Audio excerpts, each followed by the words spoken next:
Hey, good morning. It's Ken Walls. Welcome to Breakthrough Walls. I am really excited about today. I have an unbelievable guest on today. His name is Velko, and I'm going to mess up his last name. I know I am. Tuhchiev. I think I got it. So I have Velko on today. Velko is an amazing guy, sales trainer, and I want to bring Velko on right now. Velko, welcome to the show, man. Thank you for being on. Thank you for having me, Ken. Thank you so much for inviting me to your great show, and I'm looking forward to a nice conversation with you. Yeah. So, I created this show. I'll be 50 years old next month, which blows my mind because I only look 25. So yeah, you do. but no, I've been through the ups and downs in life myself, and I can remember many times where I got stuck, and after I got unstuck and I look back, I'm like, man, that was mainly in my head, like all of that being stuck stuff. And I was telling you before we got started here that I watched you on an Instagram live. I believe it was Instagram.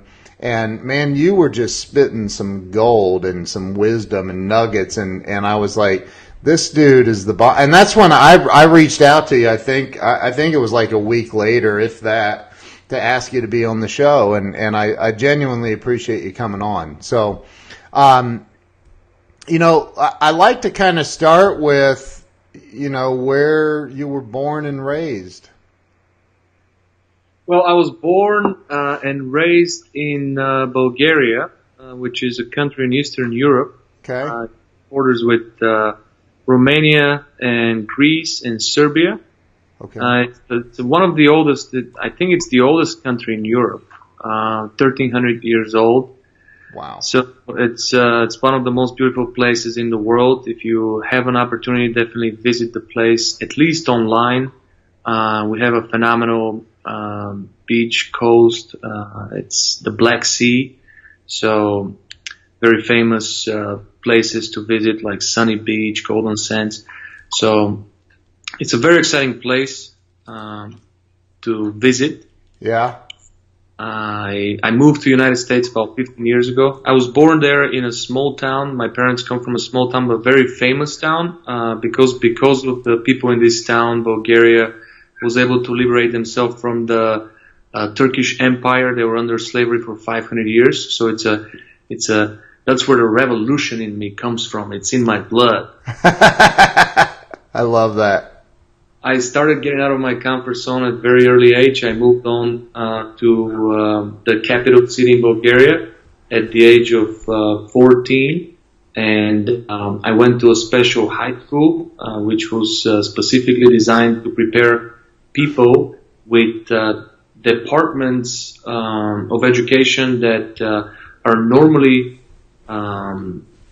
more appropriate for universities. So I started studying law at the age of 14 in this high school.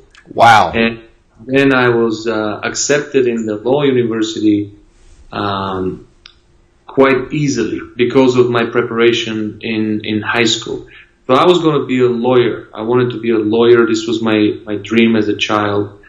And that's why I believe the profession of salesperson is the same as the profession of a lawyer and the same as the profession of an actor. It's three different job descriptions, but they take the same amount of preparation, and they require the same amount of the same type of skill set. So I wanted to be a lawyer or an actor. Coming from a small country in Eastern Europe, the cultural expectations are that if you're an actor, you don't earn a lot of money. You're not a very successful person. Right. So the expectations from parents and everyone else is for you to be a doctor, engineer, or a lawyer or something like this. So lawyer was something that my parents would have been proud of, and they kind of pushed me into that direction, into law. And I was looking forward to be a lawyer.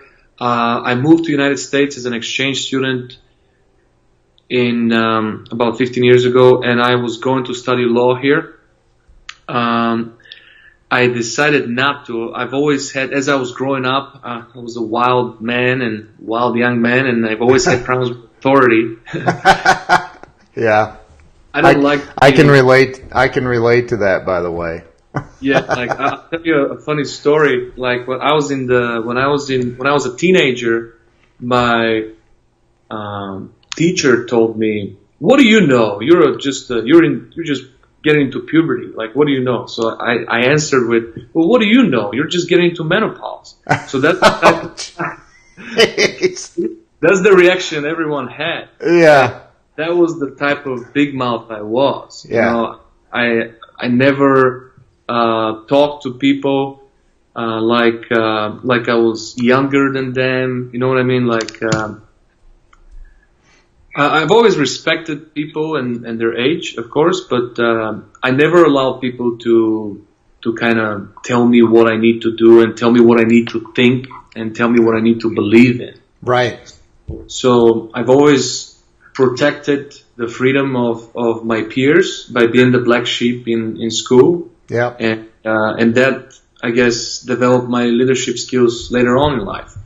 So after I moved to the United States, I was a bartender and a waiter. I did that in Bulgaria for a little bit. And every one of my clients suggested that I should be selling something. I wasn't the typical waiter, you know. I would recommend appetizers. I would describe them. I would want people to have fun and get drunk and you know, enjoy wine with the steak. And so I would drive the bill up, try to make an extraordinary experience for them, and they would give me great tips. So that's why most of them suggested you should be selling something like jewelry, houses. But let's back up a little bit though, because you know there's I truly believe, and this is a theory, Velko. You may agree with me. I believe that there's always something, or maybe an event or a person or something as a child that kind of pushes us in the direction of what we become as an adult.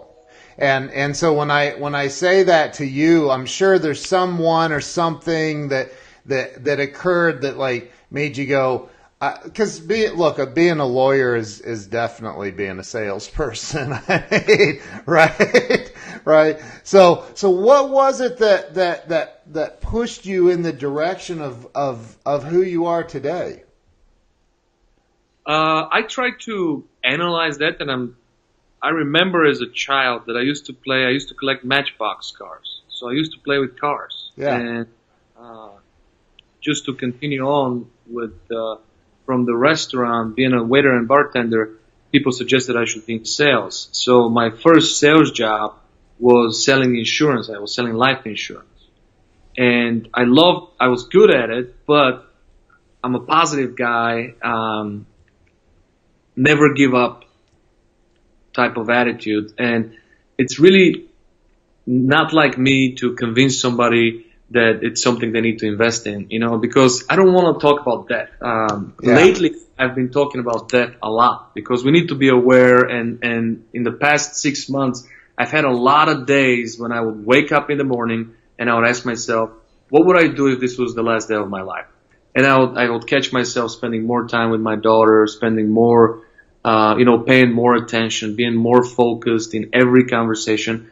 So it's not a bad business. It's a necessary thing. As soon as my daughter was born, I definitely was convinced I need one as well. But I was like 22 years old when I was selling them, even 19, 20 years old.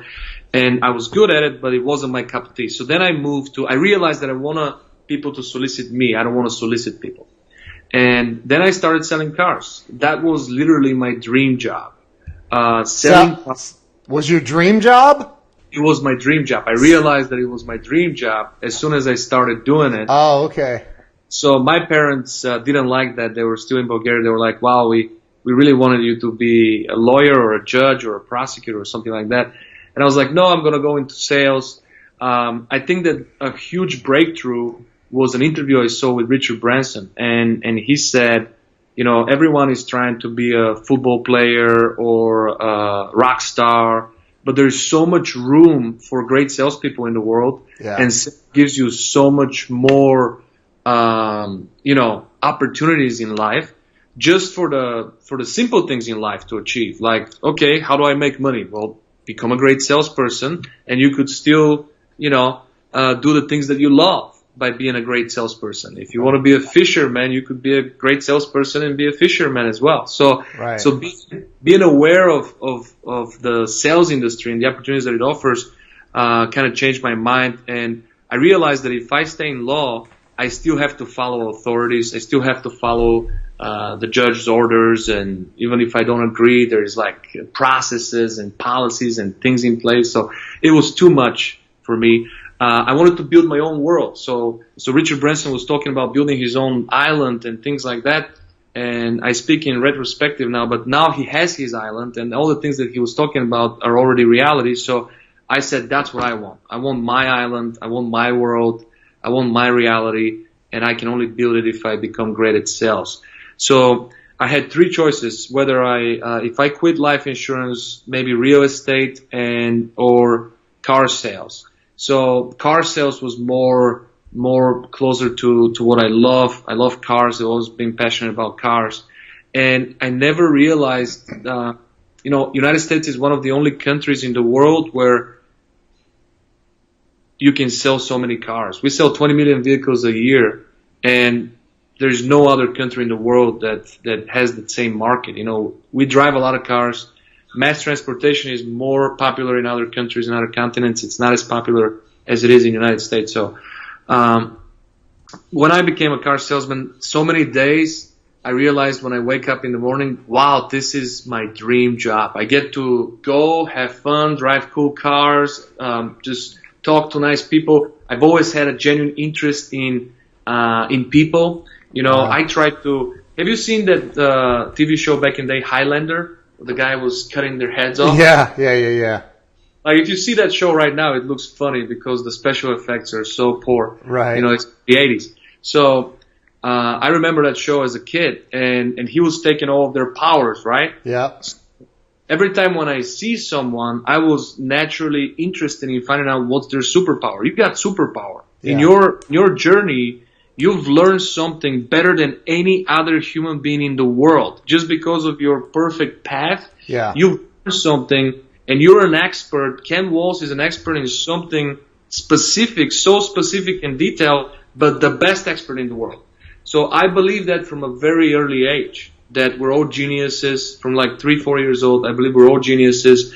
And wherever our path takes us, everything is a learning experience. Right.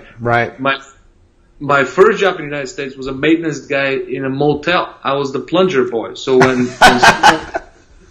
somebody has an accident in the bathroom, they page me. Oh, dear God. Then I got promoted to a bus boy. Then I got promoted to a waiter, then a bartender, and then I got into sales. You know what I mean? So I walked through the stairs, but every single experience is dear to me because I've learned so much about the person that I have become today. So car sales is a big portion of my life that definitely prepared me for the next phase. I was a very successful car salesperson. I sold 40 cars a month, working only 4 days of the week. Wow. The year. I worked by appointment only. I applied the lawyer in me, so I wanted to work by appointment. I wanted to be just like a lawyer or a doctor. I wanted to be respected. I wanted to be exclusive. I built a circle of trust, so I worked with repeats and referrals only. And I was very unique and different for the car industry. People didn't expect to see me, and I projected credibility and trustworthiness right off the bat. So I was very successful and fortunate to be part of this industry. And now my passion is to save salespeople across the world and to help them realize their phenomenal potential. And I've seen you with like a lot of pictures on Facebook of you and Grant Cardone, and I interviewed Grant. I used to have a show on Grant's network, and I interviewed him one time, and that dude, he's genuine, he's funny, he's transparent. You know, he told a story on that one interview that was absolutely hilarious and unbelievably transparent. And so, you know, and I think that, you know, again, Breakthrough Walls it's a show about, you know, about using your story of because there's no way you can be who you are today and not have experienced some like major blows in life that you were like, holy crap, that one hurt. Like, you know, and especially, you know, I'll tell you something else, and I'm sure you can relate, is I see people that are born and raised and given everything in the world, all the opportunities in the world, maybe even in affluent families here in the United States that never make anything out of themselves. They just don't do it. But then you have somebody like you come over here and just own it, all of it. Well, there's a couple of truths that will never be changed. You know, you can't really feel sympathy for people who are stuck if you've never been stuck. If you've never been broke, you can't relate. Right. Broke people.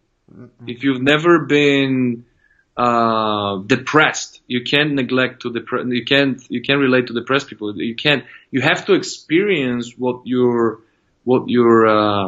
teaching.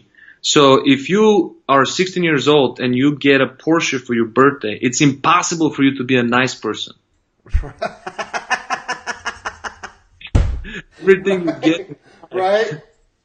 Everything you get in life is easy. Like your first girlfriend comes easy. You get to choose from 20 of them because you drive a Porsche. You're right. You get to pick from the best. You know, you get to pick from the best friends. Everybody wants to be associated with you. So right. even when you get lucky, you don't realize that it's luck. Right. You know, when you're coming from a state of adversity, every penny matters, every step matters. You hear every breath, you observe every tone, every micro impression. Yep. The life moves so much slower. You know, adversity is definitely a much better teacher. And the way I look at adversity, I look forward to it because it's designed to advance our threshold of how much bullshit we can take in our life. You know, and it's designed to make us stronger and stronger. So when I was 19, at the point when I was 19, I've had so much adversity in my life. I was alone in the United States. You can only imagine, you know, surviving through jobs, not speaking the language very well. And I felt at some point, I woke up one day and I said, I don't care if I'm going to live or die. If somebody kills me right now, fine. So at 19, I wasn't afraid of death anymore.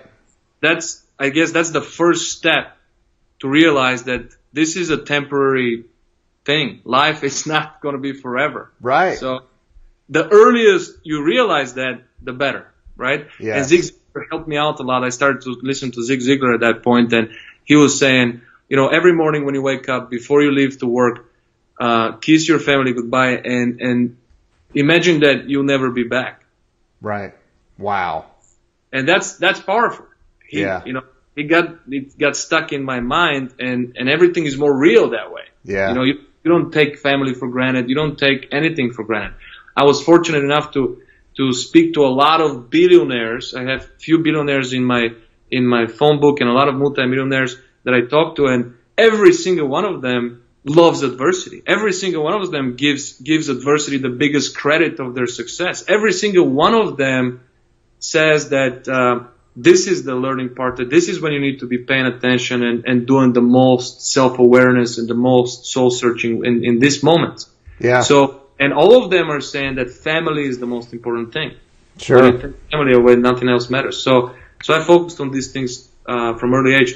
I loved one of your posts that you did recently about being an entrepreneur, and what I meant to say is from the 19 years old and becoming a car salesperson, then I've had some some relationship issues since then, and a lot of things have changed, and I keep passing more and more adversity in my life, and I keep thinking, wow, that was pretty bad.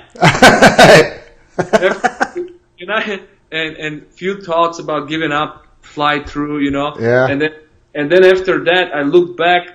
Man, what happened 2 years ago is nothing compared to what's happening right now. So right now, I'm at my happiest stage of my life.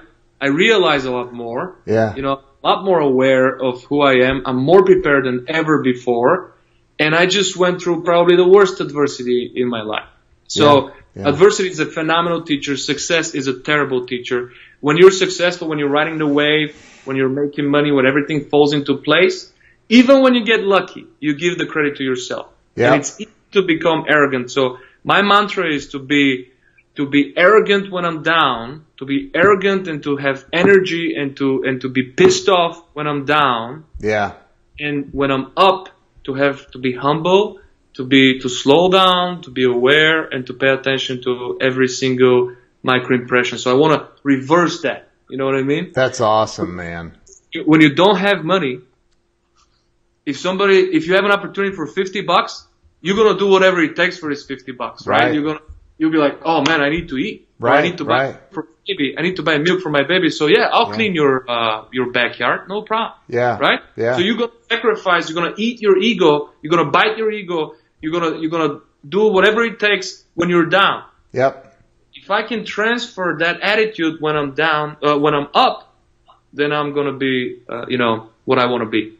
Dude, that's so powerful because you're 1,000% right. I love the way you put that about a 16-year-old getting a Porsche. There's no way that he can It's impossible. No. Can be nice. He can be my dad was an architect. He's retired now. He paints. I'm very grateful because my book is Cracking the Code to Success. So in that book, I have a chapter called Success is Inevitable. It's all about following your dreams and following your passions. So my dad lived up to somebody else's expectations. He had to become an architect and in order to be respected, you know what I mean? But that wasn't his passion. So he lived that life all of his life. And when he comes back from work, he was always nervous. He was always, screaming and under stress. And that's how I grew up, under stress. Yeah. So I don't want that in my life. I follow my passions. And I was able to change my dad's identity at the age of 60. Wow. So I brought him to the United States and I told him, you're not going to work. You're just going to follow your passion. You're going to paint, right? So, so now he's not stressed anymore. He's, looking forward to life. And I think being able to trust your guts and to follow your calling. And everyone knows what their calling is. Some people say, I don't know what's my passion. You're just embarrassed to say it out loud. Yep. Say it out loud and follow it, because people are making money nowadays with crazy businesses. Would you agree? Dude, I had a friend of mine years ago. I was moaning and groaning about being broke, and he's a multi-millionaire financial planner, and he goes, what are you talking about, man? I go, I just can't, I was whining. And he goes, dude, there is a guy in Columbus, Ohio, which is where I live. There's a guy in Columbus, Ohio, and every other city in the country that he's a millionaire because he goes out and picks up people's dog shit out of their yard. And he's a millionaire. Like, he's picking up dog poop and making millions of dollars doing that. You can make money doing anything if you just do it. Well, he also sat down and he figured out what is something that nobody else is willing to do.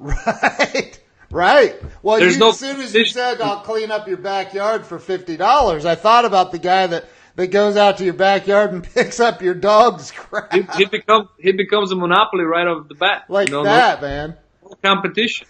He's the king. He's the king of dog poop. Right. Well, that's it. That's like, And you could laugh at him, but he's laughing all the way to the bank. Exactly. I'm not laughing at him. I think it's freaking awesome, right? Because I'm an entrepreneur. And I think that there's so many people. Dude, you came over here. How old were you when you came to the United States? I was 18, 19. 18. So you came over here, and did you have family? Nobody here. No, It was just Velko. my sister was here. We came together, and after a year and a half, I moved from New York to Florida to pursue bigger and better lifestyle. Okay. I got sick of the cold weather. New York was very competitive, hard to find good jobs, especially during the winter time. So Florida seemed a lot better. And I remember I had about $300-400. I had a Chevy Lumina with 230,000 miles, and I drove to Florida, straight shot. At New Jersey Turnpike, my window collapsed. My driver's side window collapsed. So I didn't have any money. I had $300. I had 4 Red Bulls, no food, 4 Red Bulls. And then I stopped at a service department there in New Jersey, and they were like, $300 to fix it. I'm like, I can't give you my last money for this stupid window. Give me a garbage bag. So I drove all the way from New York to Florida with a garbage bag on my window. So my neck was stiff, for 25 hours. Oh my God. The economy was booming back then, early 2000s, or 2002, 2003. Wow. And as soon as I went to Naples. I didn't know where I was going. So I went to Naples. You hold it. You had no plan. You were just I'm going to Florida. No plan, no one. I just knew I was going to go there, and I had $300. Dude. So you went. Wow. So you went to Naples, Florida, with a garbage bag over your window in Naples. Yeah. And the only guy I knew there was a guy that I had a really bad argument. We had almost physical altercations, in New York. So that was the only guy that lived there. The only common mutual, So I'm calling other people that know him, and I'm like, hey, do you think I should call this guy? They're like, well, I don't think he likes you that much. It may not be a good idea. And I'm going on his territory. So I'm calling the guy, and I'm like, hey, listen, I'm moving to Florida.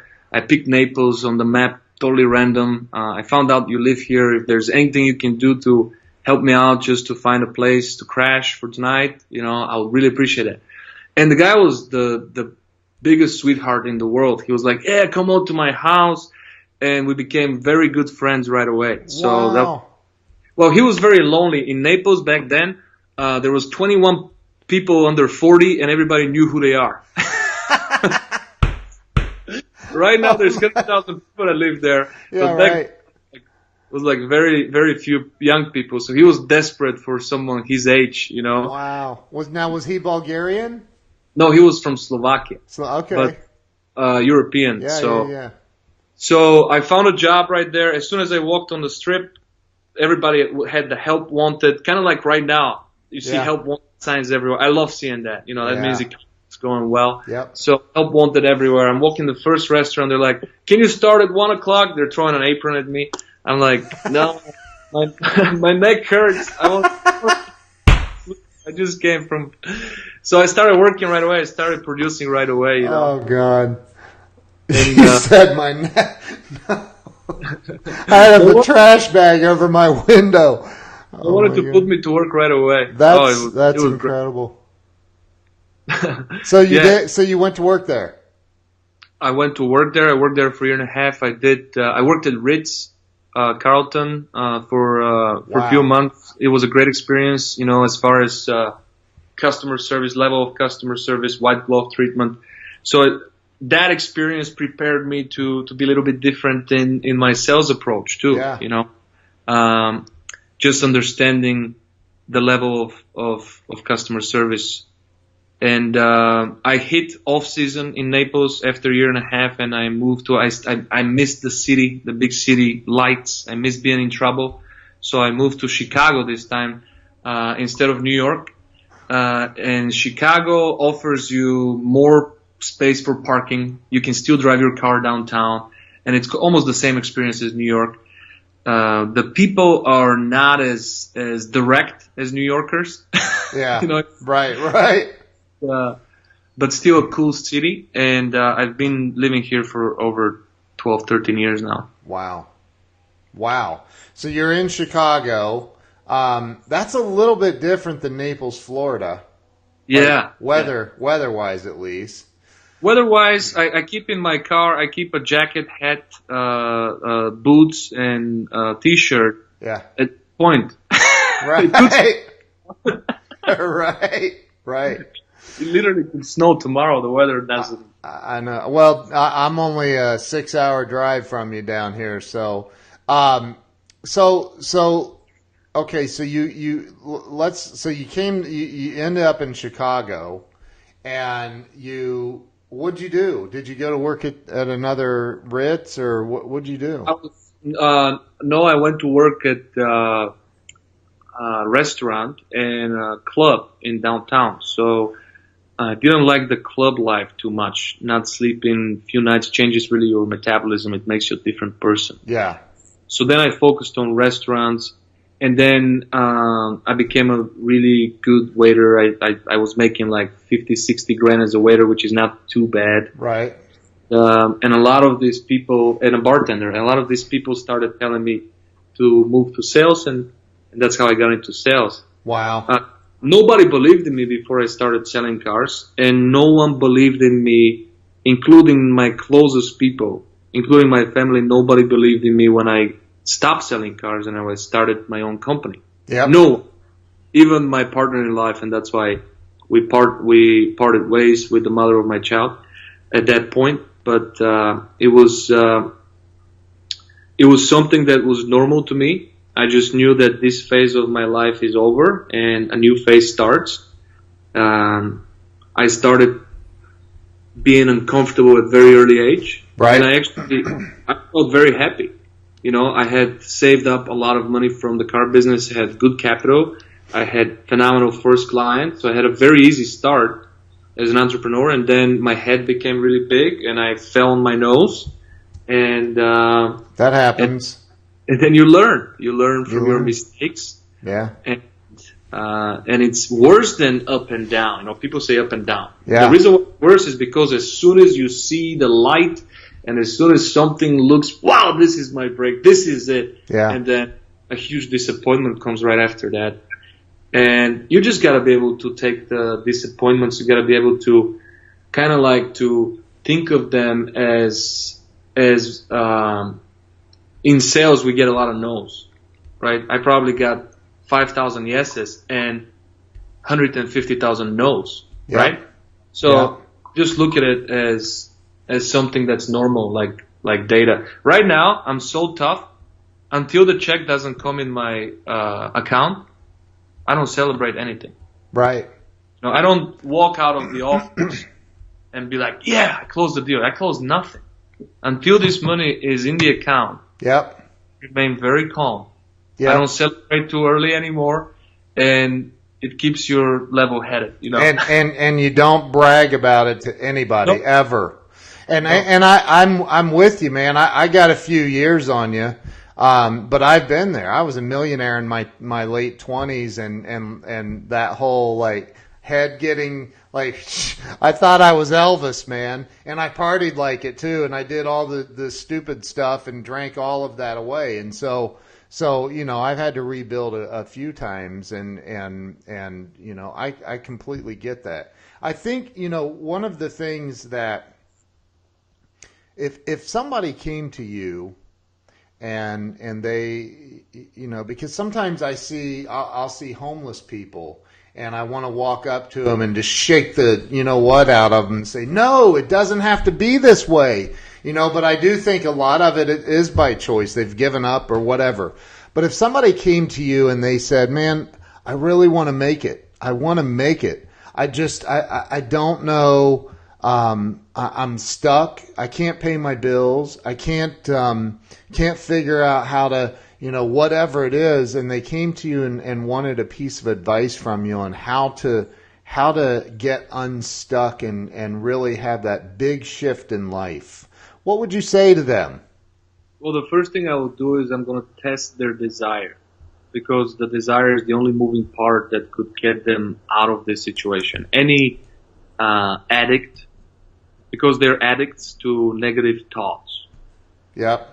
They're addicts to self-sabotage. So any addict needs to build up enormous amount of desire that's going to be more than anything else in their internal thought process, the desire of getting out, even though they realize they're weak.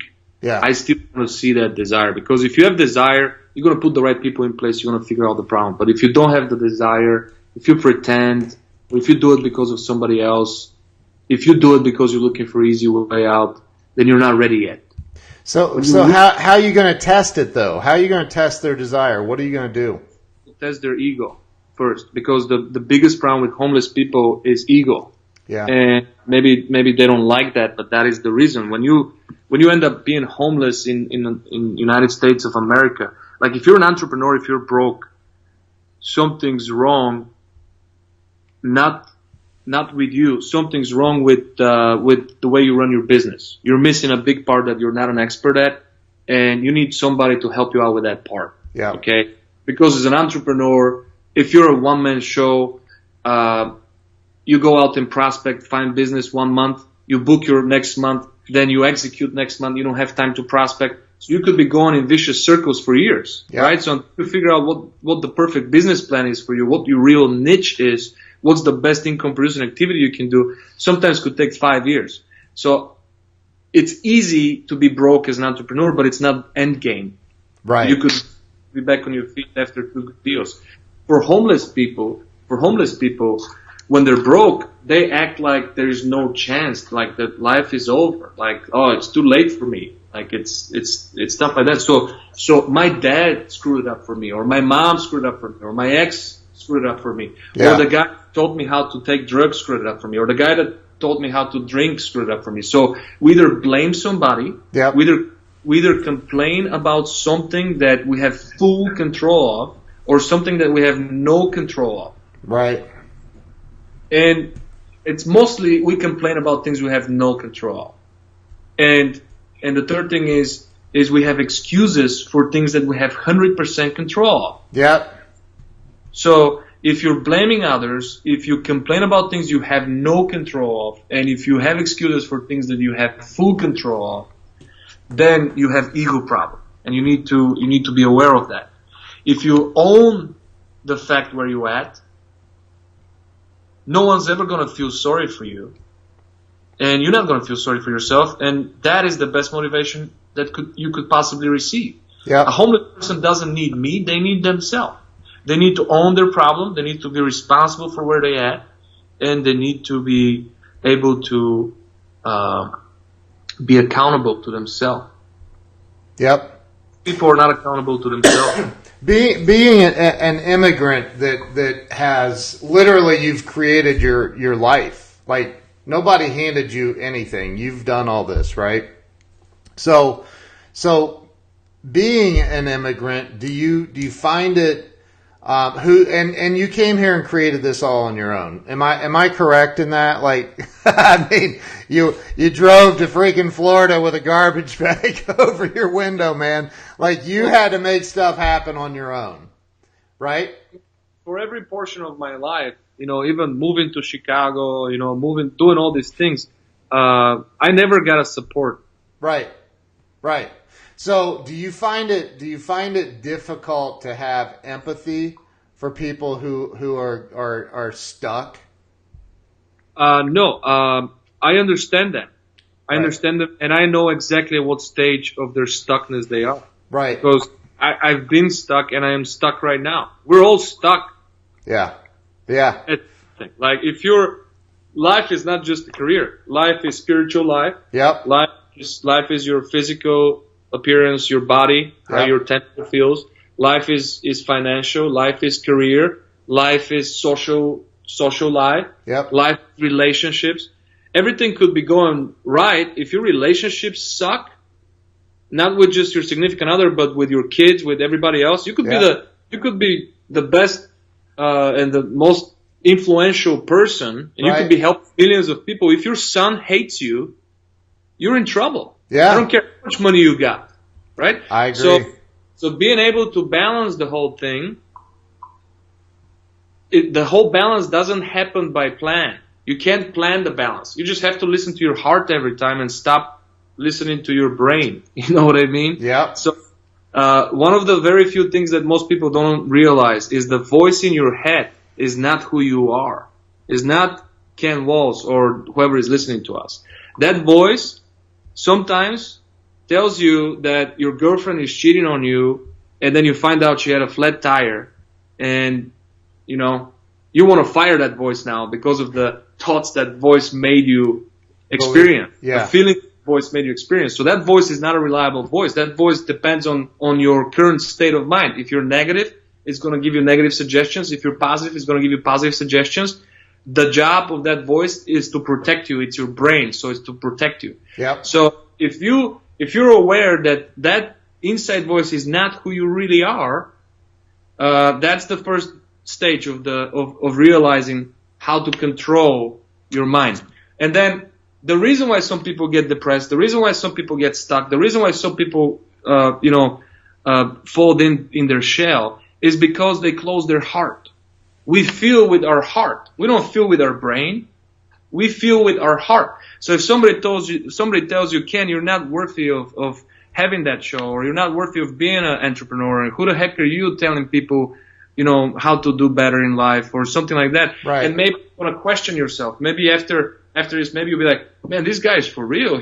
What he says is the truth. And now you're going to close your heart. And when your heart is closed, no energy comes in. Yep. And no energy comes in to such a point where you get depressed. And if you're familiar with depressed people, they sleep all day long. They don't take showers.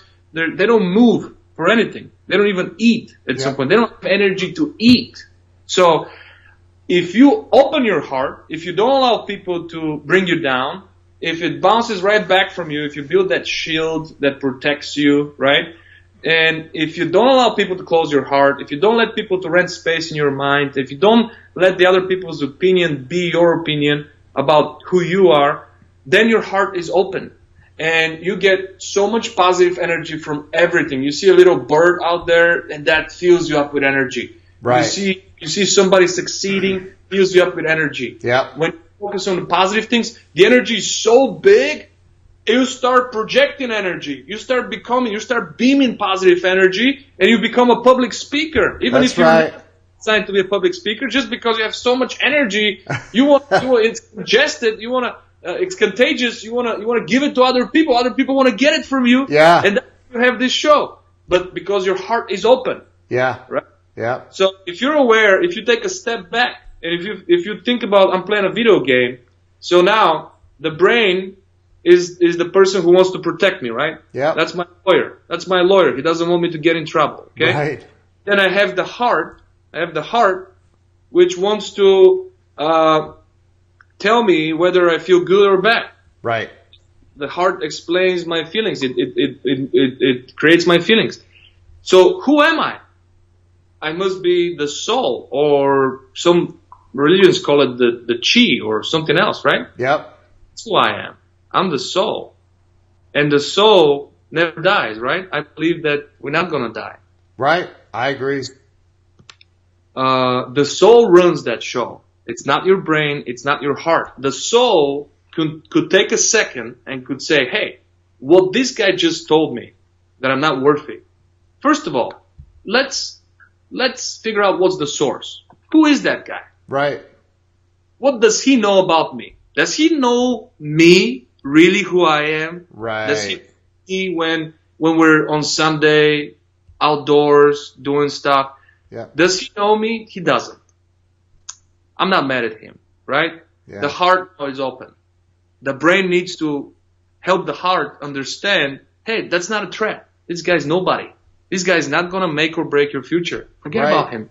Everybody talks. Talk is cheap. And right? I wrote about that very thing in that post you were referring to a little bit ago. I wrote you're going to have people that hate you not because of you, but because they hate that you're something that they want to be. Yes, they Right? hate that. Some people just want a justification that everything in their life is moving normal, Yep. and they don't believe that your success is real. Right. It's true. So they try to hate on you to justify their own stuff. Dude, I'm taking some notes. Like, For such a young guy, and you are, I've done the math. You got to be in your early to mid 30s. So for such a young dude, man, you got some wisdom going on in there. That's my soul, brother. I know. My soul picked that body. I picked the body of a champion. I agree. I'm just using this body for my journey through life. That's it. I get it, dude. So, but I'm like 4,000 years old. I get it. So let me ask you this. If you had a again, I think you've nailed it. I don't need to ask that question. What's the number one thing that you see people doing that is pushing them away from their potential, their success? What's the number one thing that stops people, in your opinion? Not getting rid of fake friends. Say that again? Not getting rid of fake friends, fake relationships. We all have tons of fake people that are not supposed to be in our life, people that we didn't make our friends by choice. And these are the most dangerous people. See, everybody can get rid of negative people. Negative people don't make you feel good. As soon as you walk in the room, something happens, it goes to your throat. And you feel it. You're like, you know what, dude, I just don't want to talk to you. Sometimes you're having a bad day. You're very short with them. You tell them you're a negative person. I don't want to be. So it's easy to break these relationships. Right. Fake people, fake friends are the people who, the easiest way to test these people is to ask yourself one question, and you got the answer. Yeah. Is this person genuinely happy for my success? Yeah. And you able to answer with hell yeah or I don't know. If it's I don't know, it doesn't matter if it's your mom, if it's your dad, if it's your sister, if it's your girlfriend, if it's your boyfriend. Yeah. It doesn't matter who that person is. That's a fake friend. I agree. And life is very short. There's no shortage of people, though. There's shortage of life, no shortage of people. Right. And people acting like there's shortage of people. No, fire them and hire new people that make you feel good, new people that make you feel like the best version of yourself. Yeah. People that explore your potential and they show you ways to expand. Yeah. People show you ways to become bigger, better human being. Not people that keep you in your prison that you've created in your own mind because you listen to them. And they don't want you to be successful because they want you to be normal, just like them. Yep. They need that justification. They need that company. So these people need to be cut off. And if it's family, you don't have to cut them off completely, like you're joining a cult, you know. Right. You want to be sincere and honest with them. You want to tell them, listen, I love you. I'm still willing to die for you. I'm still going to come here at 4 o'clock in the morning if you need me. Yeah. If you have nothing to eat, I'm still the first person you call. Right. But guess what? We're not going to hang out on Friday nights anymore. Right. No more. I'm not going to be stopping by every day here. I'm not going to be talking to you for 45 minutes every day. Right. Right. We're not friends anymore. Right. You pick your friends. I pick my friends. When you start thinking about the things that I'm thinking about, when you become relevant to the way I'm going, then we could be friends again. Dude, I've been there, man. I have to stay focused, brother. I love you, but I have to stay focused. I got to do my journey. This is my calling. You do yours. Yep. I see you don't feel any urgency in life. You got to do your own thing. I love you. I'll support you. If you need me, I got you. But let me do my thing. I'm too busy right now. I love it, dude. I love it. I love that. Your father will understand. Yep. Your mother will understand. You'll be like, listen, you don't want to do better in life. I want to do way better. I got a lot of work to do. I got a lot of work to do. And no time. No time. Time is taking every day. I got gray hair. I see myself in the morning. I wake up. I got gray hair. I'm like, wow, time is ticking, baby. Wow. I'm genetically blessed. I don't have any gray hair, man. I'm losing my hair. People, Kenny. There's no shortage of people. Get rid of them, baby. Get rid of them. I agree. No more. I agree, man. I've had, it's one of the best things I ever did is start cutting out people that are holding me back. And it was hard. It was very difficult because sometimes it's like, well, everything great in your life happened after hard battle. Yep. Abso-freaking-lutely. I totally agree with that, man. Totally agree. As soon as you did get rid of them, did you feel that relief? Of course. Yeah. You became happier without doing anything. That's right. That's right. You just went home and you were like, wow, it's so much better. So you've run the gamut. You've done some, and you know, one of the best salespeople I ever hired was a general manager at a restaurant, and the guy was just freaking unreal because you learn how to deal with people in that environment quickly, and so you know, you've run the gamut. You've been in insurance sales. You've been in car sales. Now I know you have a sales training company, correct? Yes.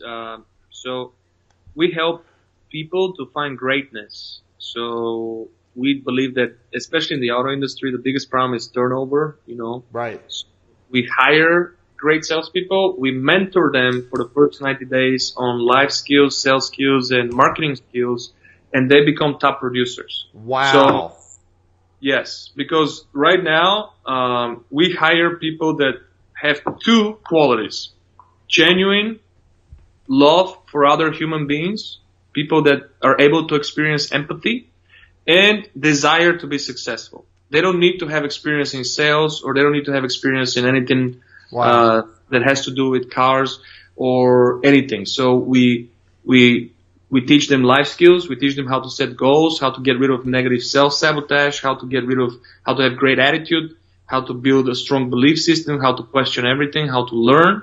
We teach them how to sell, how to present, how to negotiate, how to close, and we teach them how to get out of obscurity. We teach them how to market themselves, how to build a brand, how to attention, how to design the target for their main market, for the clients that they want to work with, and to determine who the dream client is, and to build a process that becomes their experience. So you do this for a company or a dealership? Like you go in and or is it? We can do that for any business. Wow. So if you're looking for someone to cut your grass, we have something called Dream Team Bootcamp. And if you want to hire one person, we're going to find 5 people that are very good at cutting grass. I got you. We're going to put them through education on the way you want your grass cut. And then on the second day, we're going to put them through a series of challenges where they have to prove themselves and they have to work hard for the position. And when they get the position, they start with a champion attitude. They know they were the best of the best. Right. So they start with confidence. They start with high expectations. And it just makes the process so much easier, smoother, and faster. So I take it away from the employers to mentor them because I know they don't do a great job. I love them, but I know they don't do a great job. A lot of employers will try to test you, will try to see your natural skills. Let's see what you got. Let's see what you get. Well, I got nothing. It's my first day. What do you mean, what do you got? Right. Tell me what I need to have. Right? Why don't you go over there and start making some phone calls? Right. You need to call. Just take these leads that never answer the phone. You know, let's see what you got. Let's see what you made of. Let's hire 10 people and stick them in the wall and see who's going to stick. Right. Right.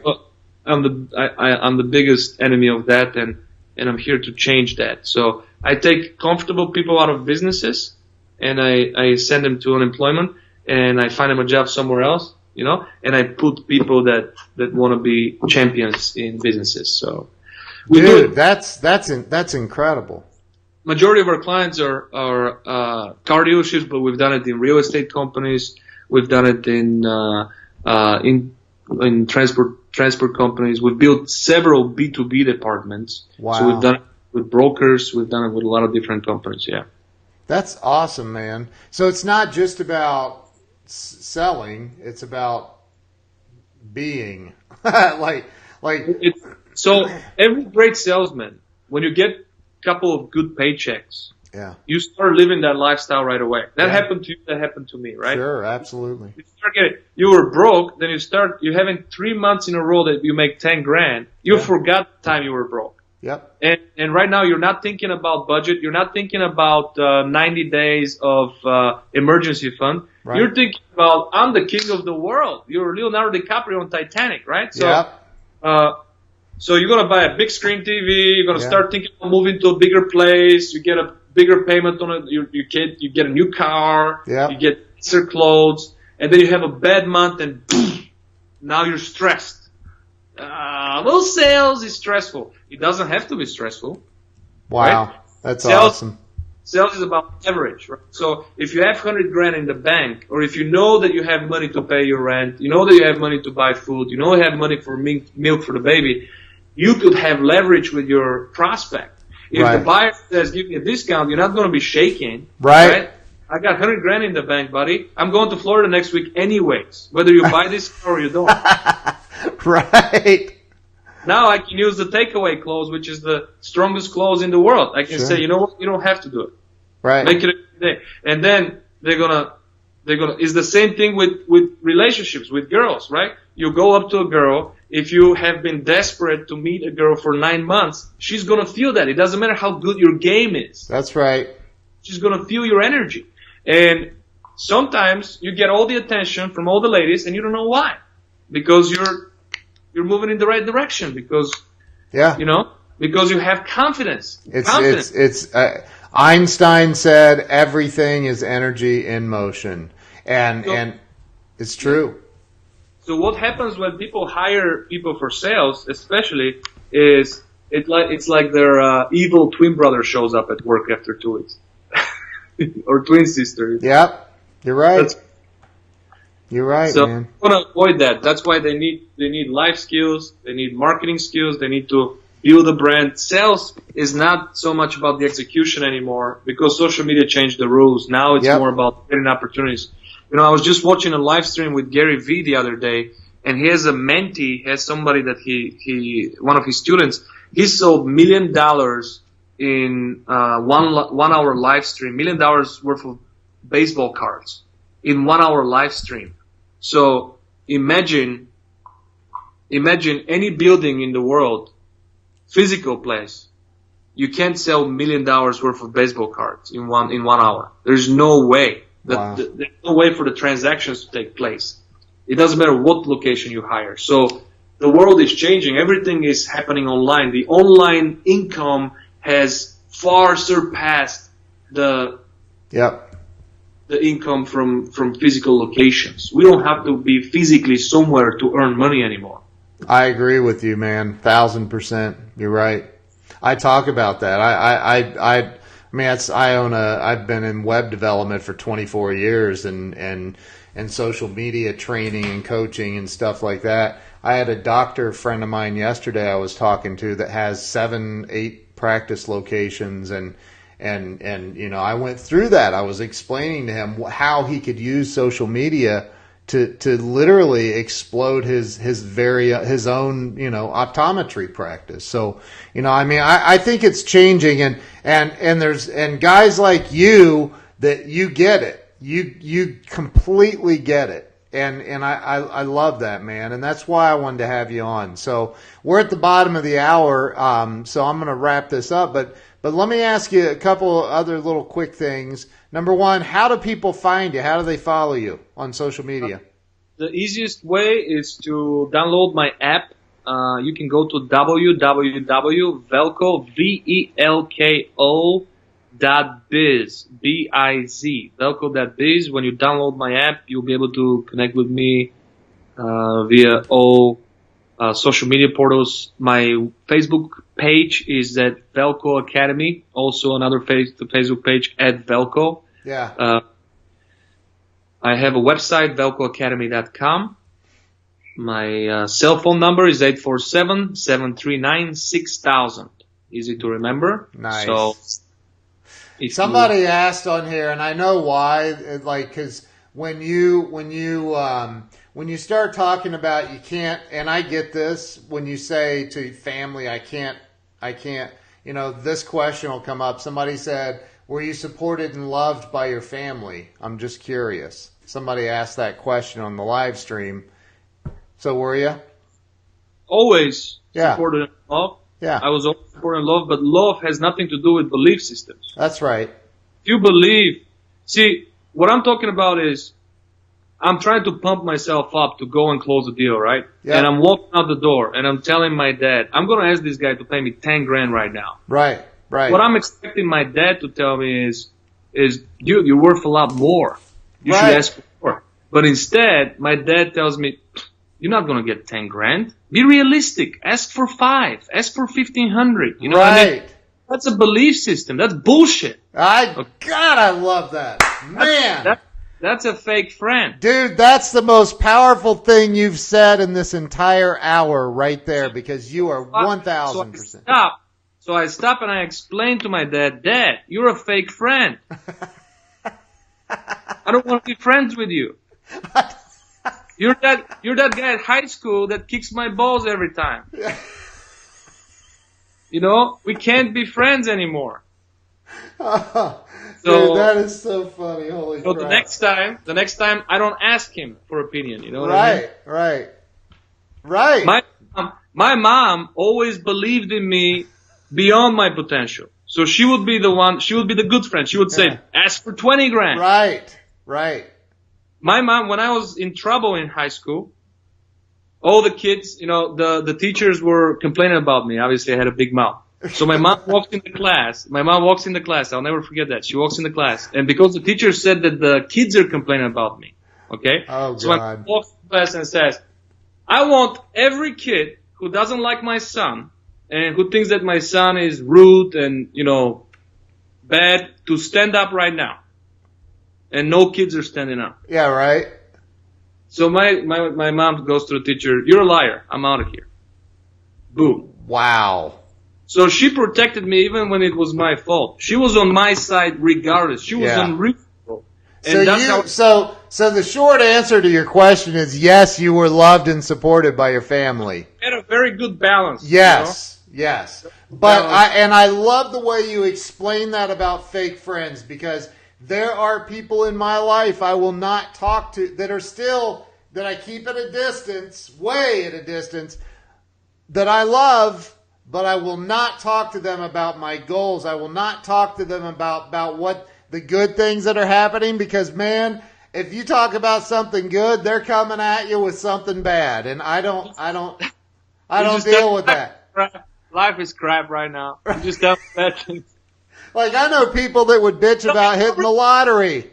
If you tell them life is crap, you'll get their mood striking. Right. Like, Yeah. Sucks for you too? Yeah. Oh, it sucks for you too. Hey, let's grab a beer. Life sucks. Exactly. That's how exactly you make them right. You gotta feed them negativity to make them happy. Dude, that's exactly right. Man, that's right. Well, listen, man, we're a little bit past, so I appreciate you coming on. Dude, you have got a lot of wisdom. You are an old soul, and I love that. And thank you from the bottom of my heart. Thank you. I know everybody on here. You've helped some people today, so thank you for that. Well, thank you, Kenny. And everybody, make sure they go follow Velko if you're not already. And thanks, dude. Appreciate you. Yeah. Thank you, Ken. I'll talk to you soon again. Yeah, stay on here. Don't hang up yet. I'm gonna end the Facebook. And the Facebook thing. Thank you, guys. Thank you to everybody who shared this out and followed the show. Thank you. Appreciate all of you. We'll see you guys tomorrow.